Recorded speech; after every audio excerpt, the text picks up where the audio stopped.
Yeah, I wonder how long it was on zero. I was trying to work with one of the bots, which was annoying me. Okay, it seems Frosty Tools is doing fine. My other chatbot is online, so that's good. So hi guys.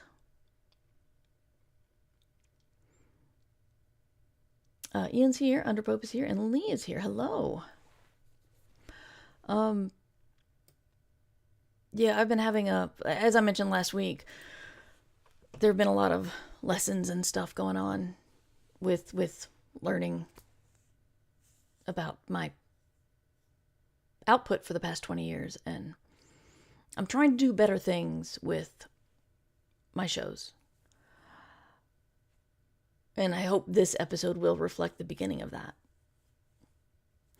But I know it's not one of his best, but has anybody read Needful Things by Stephen King? There's a scene in there where, I mean, it's generally about a demon or spirit of malevolence that likes to show up to town, start giving people the thing they want the most, or not even that, but just like something that they never thought they could have, like a rare baseball card, or something that represents something to them, like the kind of uh, fishing pole their dad used or something. And then what he does is he says, "You can give me like $1 for that, but also I want you to play a a trick on someone else." And he points you to it's a very strangers on the train thing, because he points the person at somebody they either don't know well or have very little to do with. And so when stuff starts to go down, everyone's mad at their obvious other person. Like not other person. I'm sorry, I'm not making things clear. Everybody's mad at their nemesis or the person they hate or whatever, and instead of thinking maybe someone else would have done it, and it all leads to chaos. And it's a wonderful chaotic book. I like it. But there's this one scene and I've said Stephen King writes characters better than most people, and he doesn't get enough credit for that. But there's the mean town drunk who's walking home and from having his keys taken away from him, and his ride didn't show up, so he's really angry and cranky, and he's walking home. This does have something to do with what I was just talking about, I swear. He's walking home and he starts to think, maybe this whole alcohol thing is not good for me. And he starts to think, maybe, I heard there's an AA meeting in the next town over, and maybe I can go there tomorrow instead of back to the bar. And he begins to think these very positive, gonna turn my life around thoughts.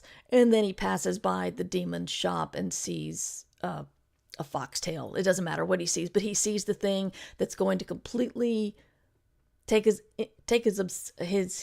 focus and obsession and stop thinking about anything positive in his life. And that was a very long way of saying that's what I'm afraid of happening when I try to change anything. I think it's a great idea. I think it's positive. It'll do great things for my career, et cetera, et cetera. And I'll do it for 2 or 3 episodes. So I'm hoping this isn't that. I have decided to do another thing, which is I'm no longer going to be doing 2 different kinds of podcasts. I'm going to be doing, because before I did a longer I Should Be Writing with Twitch, and then I would cut it down and give the feed people one version, and then the Patreon people a longer version. And that was too much work. It was really getting to me.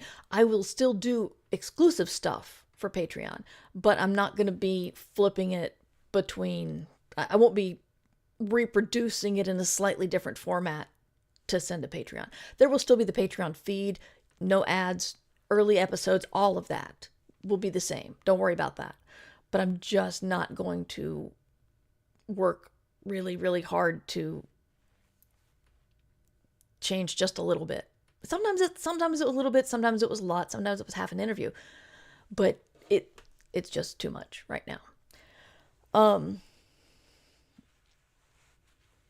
Anyway, I didn't want to say this on the actual podcast, so I'm just saying it to the handful of you who are here. A couple more people have shown up. Hello. Firewriter's here. Hello. Good to see you. Firewriter pulled my butt out of the coals yesterday and let me onto her island for turnips selling again. I'm back in the turnip market. I don't know. For me, the most fun of Animal Crossing was other people doing it. And when everybody who I used to play with, even if we didn't like visit each other, it was talking about how the islands were going, how the flowers were going, all of that.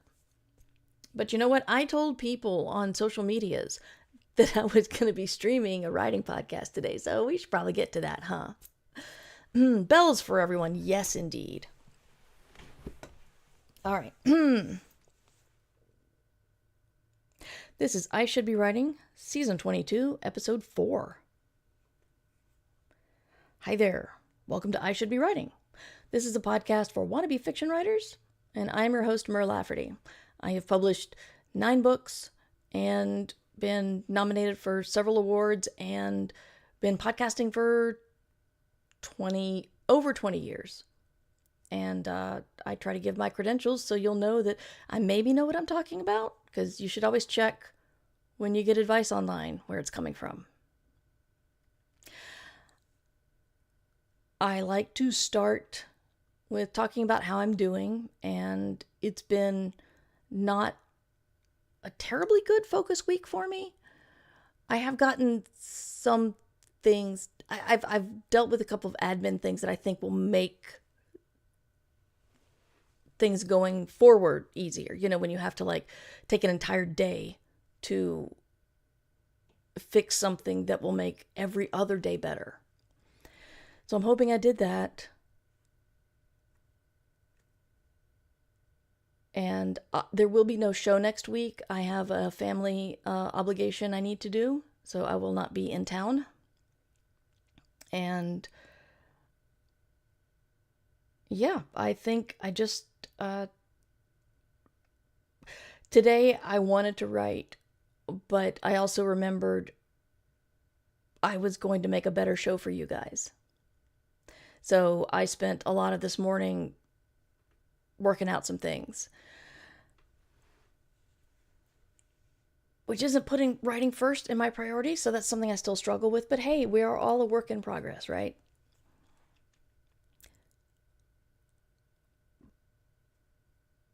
What I have been considering doing, and I did today, is getting show ideas from various periodicals that I have sitting around and I don't read. And I think I had an epiphany today of why I don't read these things. The same thing goes for a lot of reading that I want to do. My to be read pile is gargantuan.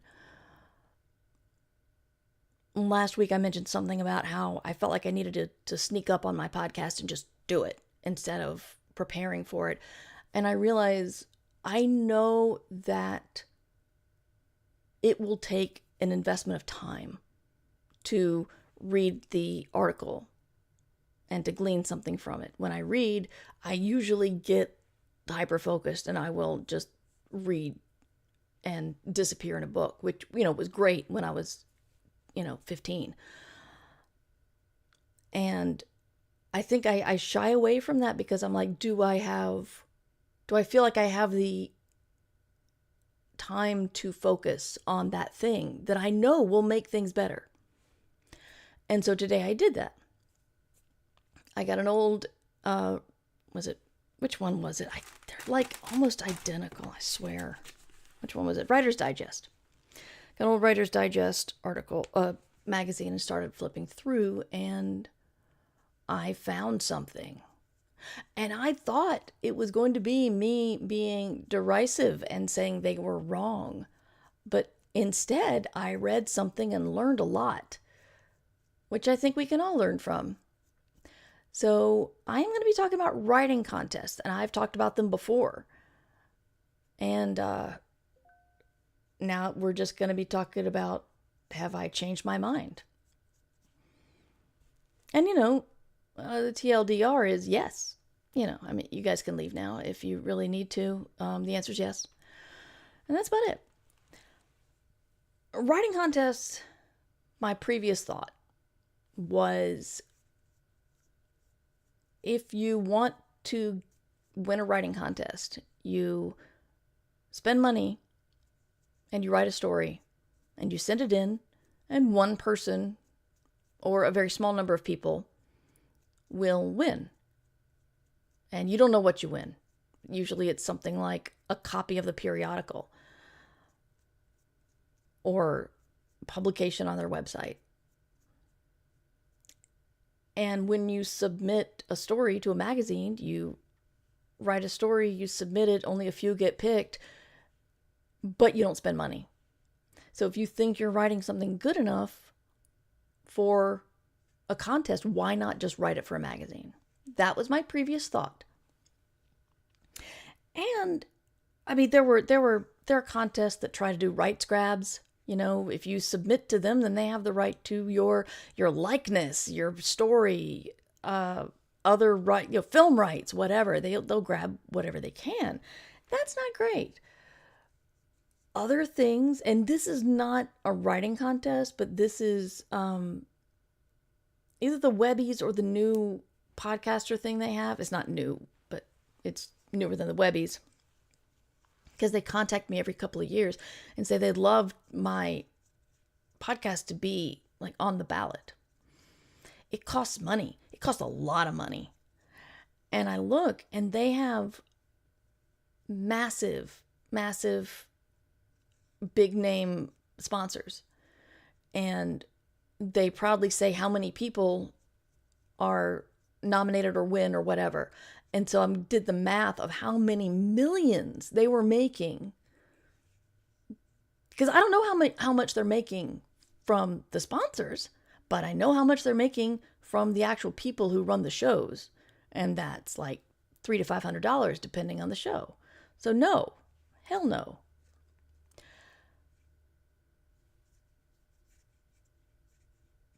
But in reading this article, I discovered that there are contests that have changed. And we're going to talk about two of the contests that have changed. Rather, two contests have changed the way contests work pretty much online. It's pretty impressive. The first one I'll talk about is New York Midnight, nycmidnight.com.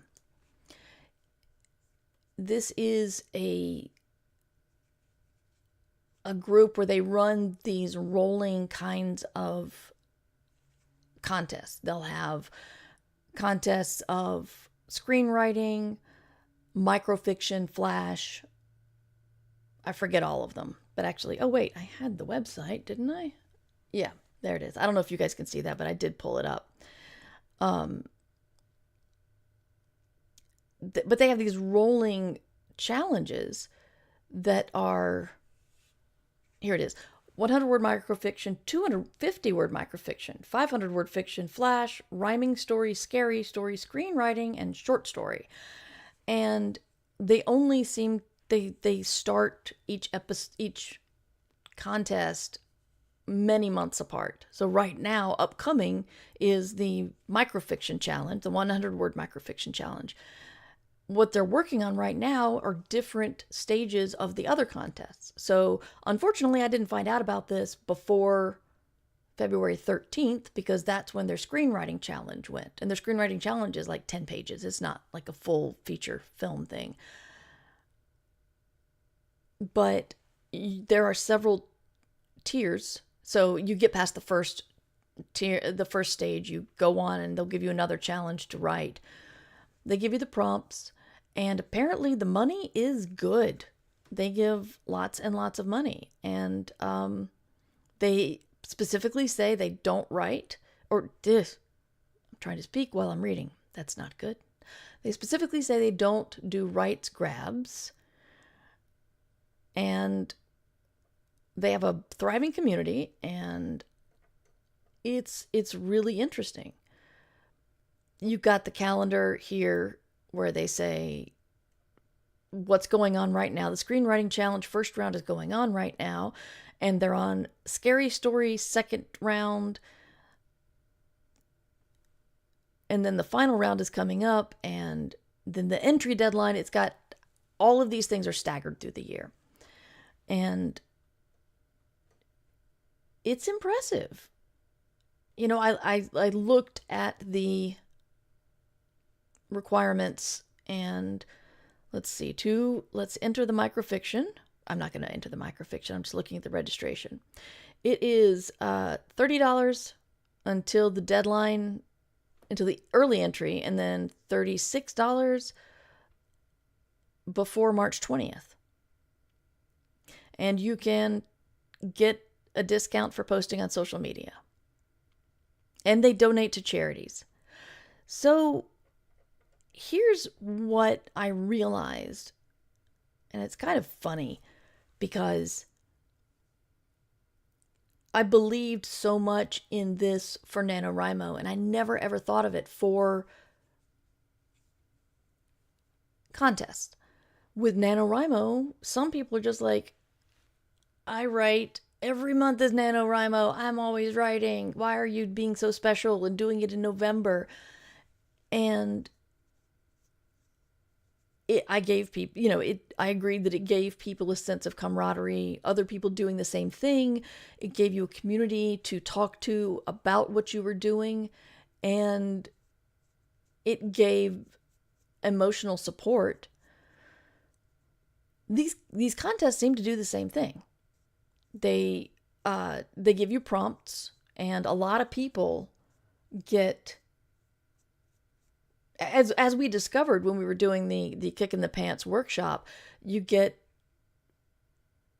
when you're told you're limited with a prompt, that unlocks some kind of creativity vault in your head, because your forebrain is going, oh, I have no idea. Why do you want me to write a story about that? And your hindbrain's going, just hang on. We got it. We'll get something. We'll get something out there. And it's kind of hard to stimulate that hindbrain. It's like big and lazy.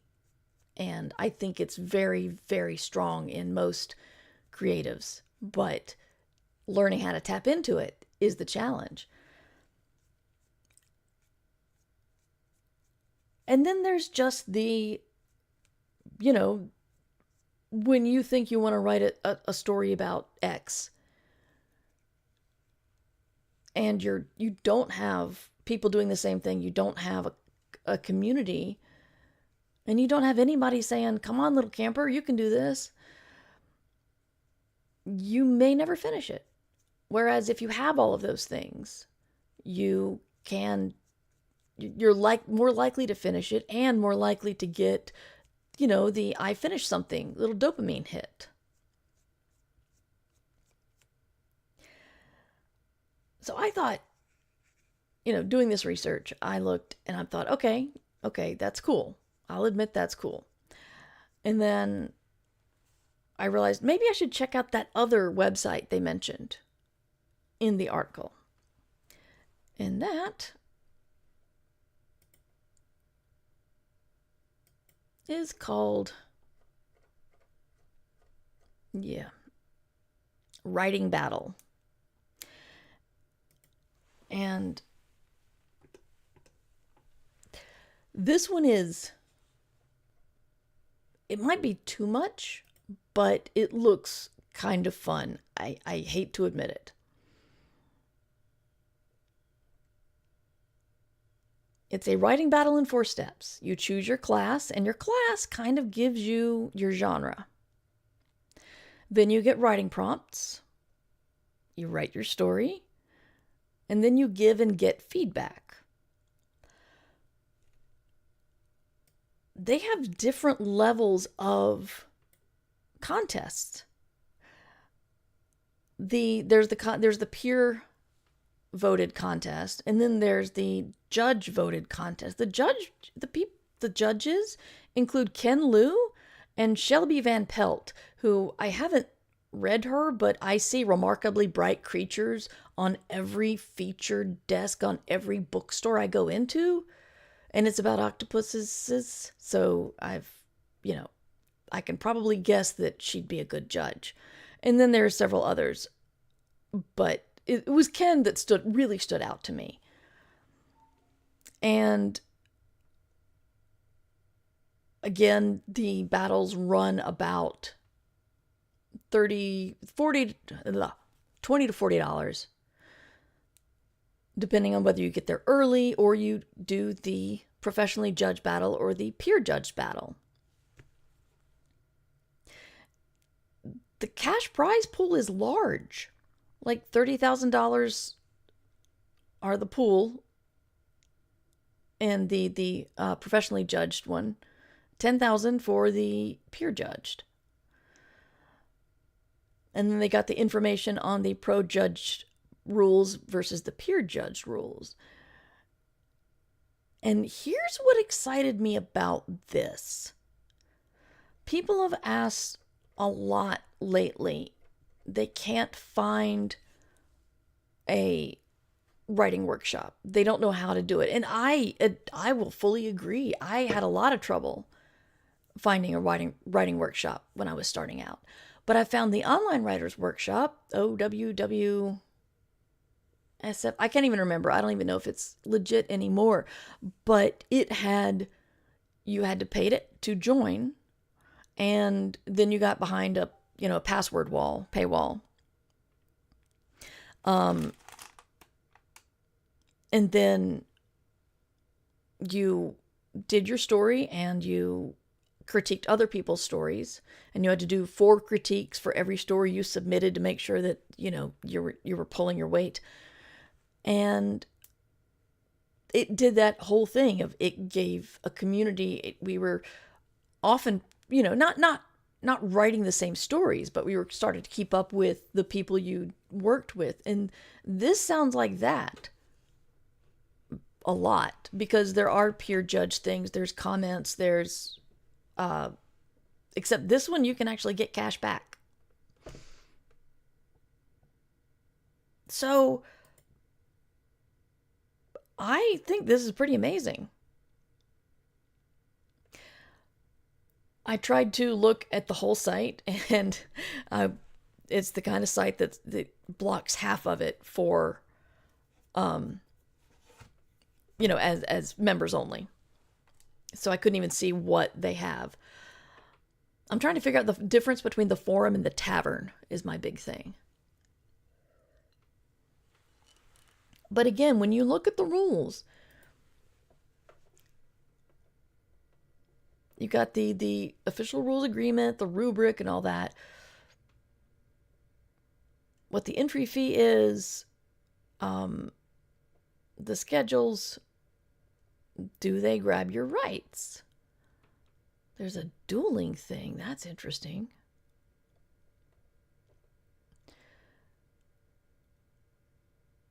Yes, I can't find the exact spot, but I'm pretty sure they do not. Nope. Sorry.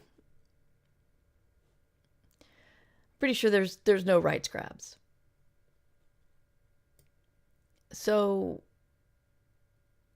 I think that contests have evolved, and they start looking like they might be worth looking at again, especially if you're someone looking for a peer community to work with, to write with, to talk with. I'll put a little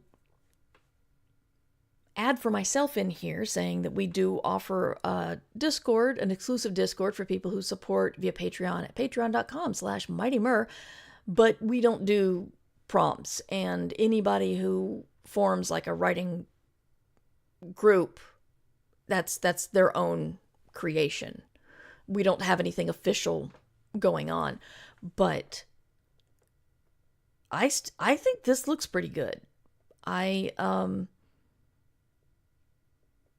yeah, so I guess my opinions have changed. Or writing challenges or contests have finally changed to be interesting to me or fit better um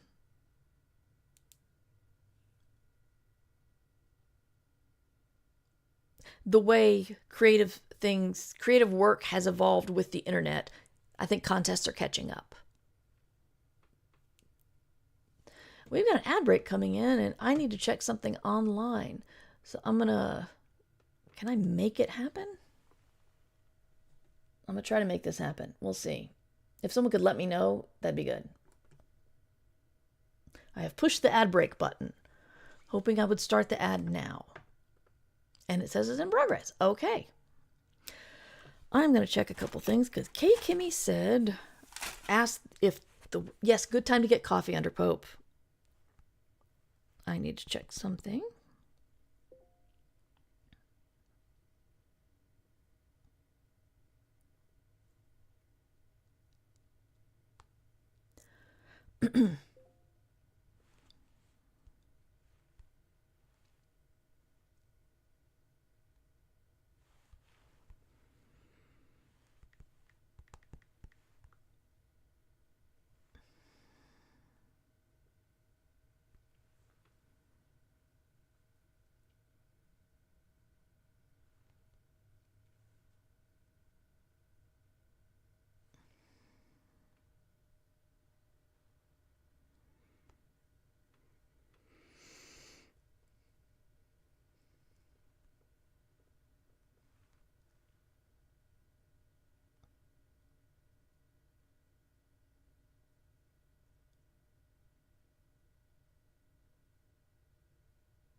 Yeah, Kay Kimmy, I'll talk about that when everybody comes back.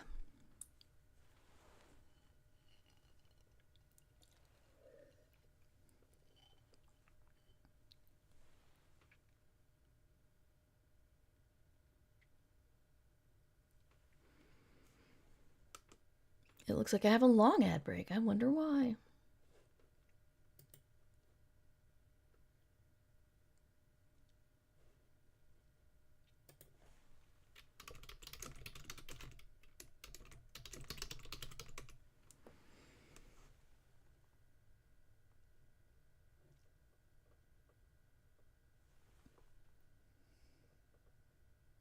One thing I've been very happy about is I don't know what went wrong with my Steam Deck, Stream Deck, there's too many similar things here. The Stream Deck is an Elgato toy product that lets you do a lot of things behind the scenes with a button push. And it stopped featuring the one thing I needed it for more than anything else. And so I was been glaring for months at this very expensive shiny paperweight on my desk, and they finally fixed it. So I got some things programmed, such as like doing that. Isn't that cool? Yeah, cool. And I can take the website away and put it back up real quick. It's very exciting. Oh, right. And I was going to post this.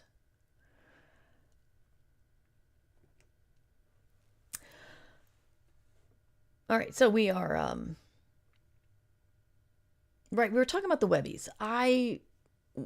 It was the early 20s, I guess, where they were poking me to submit to the Webbies. And I'm looking now, and someone in chat was asking about the fees, like kind of being surprised that the Webbies asked for fees. Here are the fees for this year, 2026. Student, $125. Discounted, I have no idea what you need to do to get this discount, $255. Creators, single entry, $475. Regular, again, what? $625. Branded video, $665. Social campaign, $665. Software, $665. Ad campaign, again, how is that different than the other three? $865. So yes, for the Webbies, you will get, you pay a lot. And I think they've changed that from before, which was like trying to give, maybe it was that other, that's going to bug me. I can't remember what the other award was, but yeah, that's the Webbies. It's, and what do you win? I don't even know what you win. Entries will receive a Webby Award or the Webby People's Voice Award. Oh, cool. Oh, God. Where does the money go, Webbies? Where does it go? Oh, crap. Amazing. So yeah, that's the Webbies.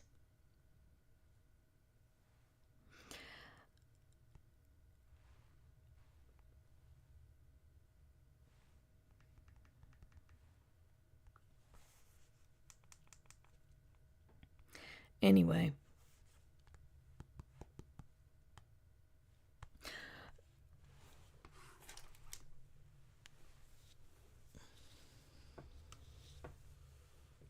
It is cheaper to just buy yourself an award. That is absolutely right, Firewriter. It is. So interestingly, when I do research and prepare my podcast, it's more succinct and shorter. So I'm open to questions or anything people want to talk about. But those, I can thumbs up these writing contests. I think it's probably pretty cool. The one thing that's weird about the writing battle, because writer battle goes somewhere else. I went the wrong place. One thing interesting about the writing battle that bothers me a little bit is this feels like a website where you want to be a member of, and there's no members fee. It looks, from what I can tell, you pay per story. So I don't know what happens when you, like that story that you submitted, when that battle's done and you may not want to go for the next one, what happens to your ability to wander around the site? I don't know that. Perhaps I will look into what that is.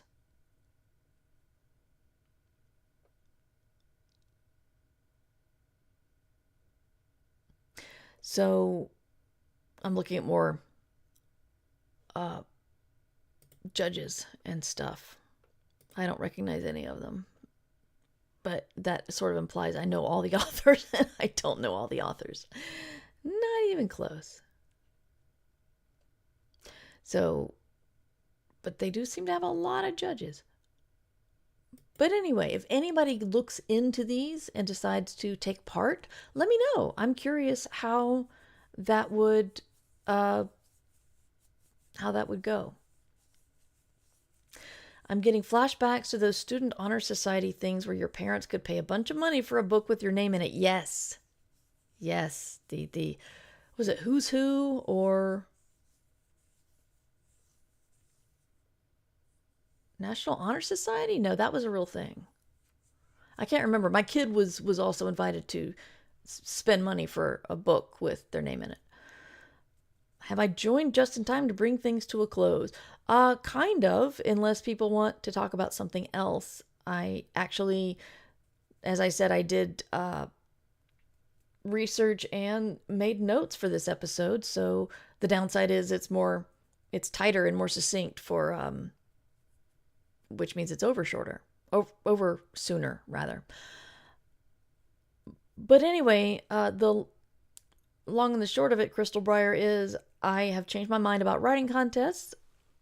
Writing Battle looks interesting, and nycmidnight.com looks interesting. I'm not endorsing them. I'm not sponsored by them. But from doing my research this morning, they look pretty cool for giving prompts, creating community, urging you to write, giving support. Writing Battle gives peer reviews, gives peer awards. It's just interesting. So if anybody tests it out, please let me know the experience for you. But I feel like it's the same as NaNoWriMo in the sense that you are joining a group of people who are doing the same thing you are, and therefore you're not alone. Whereas talking to other writers who are also writing a thing is a little bit more vague. We have a first-time chat. Supernova Cat, welcome. I've been doing NYC Midnight for a few years now. There's a forum area where everyone can share their stories and get feedback. It's pretty cool. Thank you, Supernova Cat. That's awesome. Are you still a member of the community after the story, or does that unlock the forum for you all the time, or do you have to keep submitting?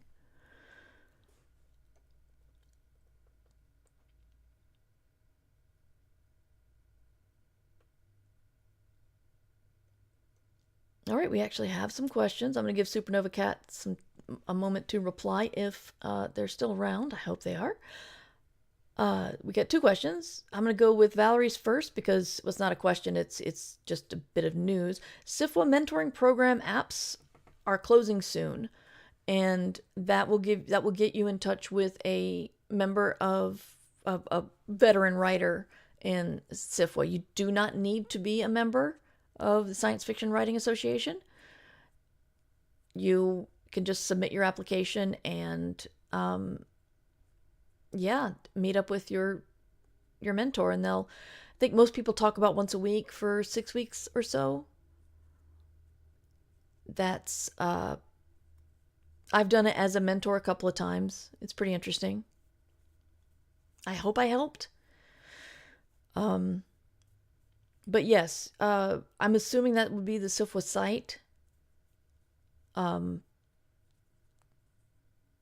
think that's sfwa.org. But if you search for SFWA website, you'll find it.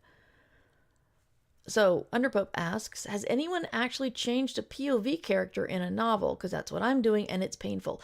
What exactly do you mean? Do you mean change the POV character like it was going to be Bob and now it's Sally? Or a new character POV? Or third to first? I'm not... Because a lot of people... I mean, I bounce between characters for POVs. So, were you doing... Tell me what you were doing. In the meantime, we'll go back to Supernova Cat. The forum is unlocked as soon as you register once, so you can read other stories even if you don't register for a specific competition. Very cool. I think anyone can register for the forum, not sure. Okay, I might test that out just for science, or this website. But thank you so much for that information. Back to Underpope. It was going to be one person and now it's another. It's a single POV, third-person close novel. Wow. Yeah, that does sound like a lot of heavy lifting. I'm not going to lie. I don't have any advice on how to make it easier because that's a big thing to do. So I guess everything's going to be the same in the novel, just you're looking at it from a different character's POV. Because, I mean, are you going like, yeah, I'm just imagining it, and it's like if you're just doing a singular POV, that's huge because are you like going from protagonist to spear carrier? For example, The Great Gatsby was told from Nick's point of view, and that was not Gatsby's. But, and I wonder what would have happened if he just decided, you know what, I think this should be from Gatsby's point of view. And I don't even know if Nick would be in it. There's this guy I know. I haven't read a Gatsby in a long time, for the record.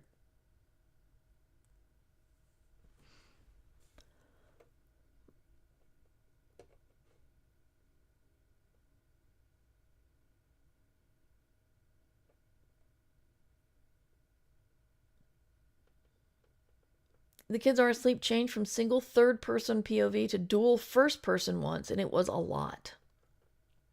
Yeah, yeah, I'd probably want to ask you a lot more personal questions you wouldn't want on the podcast about the story. Like what is your ultimate goal, etc. But yeah, that's a big move and something you should really consider. And save the first one. Save the version of the first one just in case. Because Nick telling the story is different than Gatsby. I don't know if it's a Nick Gatsby thing. I'm just wondering. Tish is here. Hello. It's good to see you. We are winding down a little bit, but in short, Tish, we've been talking about writing contests and how they've evolved and I'm kind of on board with them now. Because it feels like they feel more like writing communities where you can pay a little bit extra to do something interesting within it. Maybe. I'll need to join. I'm going to be trying to get a lot more firsthand experience with a variety of things, either products or websites or books. I will, of course, say when the books are, or when whatever I'm talking about has been given to me as opposed to purchased myself. But definitely don't have the kind of reach where people are sending me anything other than fiction right now. But I have a lot of fiction. Going to be working on that too. Getting that read or given away. But we've got some interesting plans. I'm just hoping that I can keep up with it. I mentioned this at the beginning. There will be no stream next week. I have a personal family thing I need to do. But then the week after that should be... Actually, that's going to be an interview. I need to talk to Tim about that. Okay. Anyway, let's end this because we all have things to do. I'm very glad you guys came with me to do this live stream. I'm glad you're listening to this if you're listening in the future. You can contact me for feedback or questions at mightymur@gmail.com. The website and show notes are murverse.com. Everything I do is sent out through Patreon, ad-free and early. And that's patreon.com/mightymur, where you can go and join the Fabulists and enter the Discord, and the archives are done. I'm just releasing them on a schedule. And yeah, it's a good time. Supporting the podcast helps me keep going, and maybe I can buy a dresser to put in this room to put some stuff on top. Ha, that's a joke that you guys haven't heard because I forgot. I did a behind the scenes film before I streamed today. So I showed you guys all of this room. It's scary. I'll be putting that on Patreon as well, and you can see. I have ADHD. I'm a very messy person. I try really hard, but this room suffers because of it. But we are indeed going a little off topic. Sorry about that. My other podcast is called Ditch Diggers. I do it with T. Kingfisher, aka Ursula Vernon, and it's every other Monday usually on Twitch as well. Thursdays I should be writing 3 p.m. twitch.tv/MightyMur if you want to come hear the complete unedited version of this show. And I've done a lot of stuff, a lot of admin stuff, but I'm feeling a little bit better. And I think I can be writing now. So you should be too. Can't be as scary as my room. You have no idea. No idea. Valerie, I hope you're feeling better. I saw you were streaming last night. Was that you and Eric, or just Eric, or what? Because I was worried about you. Okay, other people's offices are scary. I it's a competition now. Well, I mean, I don't want to win. I'll say that. But the problem is that whoever wins, I don't think any of us are going to still feel good about our own messes. I don't know. But I did buy, I bought a new notebook that's supposed to be fancy. And I bought it specifically for this podcast. I'm going to like unbox it and test it. But after that, I'm probably just going to give it away unless it's amazing that I need. But I have recently cleaned out my notebooks a lot. I threw some away. I like little field notes journals, they were just all over the place, and I recycled them. The ones I've actually filled up, I kept. I have a couple that are really nice that I'm going to give away on the show. But yeah, I recently did a big cull of the journals. Oh, that's true. Underpope has cats climbing all over your desk as well, yes. That's fair, Ian. I've actually had the frightened thought of, if I ever live alone, it's going to be scary.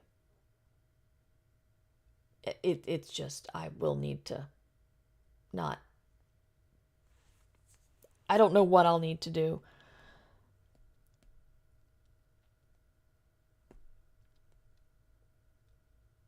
But I guess the big thing is don't be single again. So, you hear me, husband?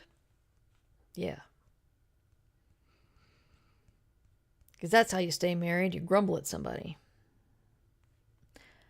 I'm looking to see who's online. It's T again, and he's doing paranormal production.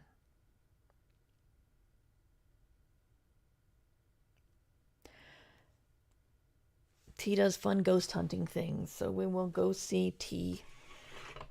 The raid call is #MurRaid. Yeah, that's my thought. And pack rat tendencies. Yeah. Okay. Let's do the raid. I can do this. I'm a big girl. RAOD. That would be a different thing.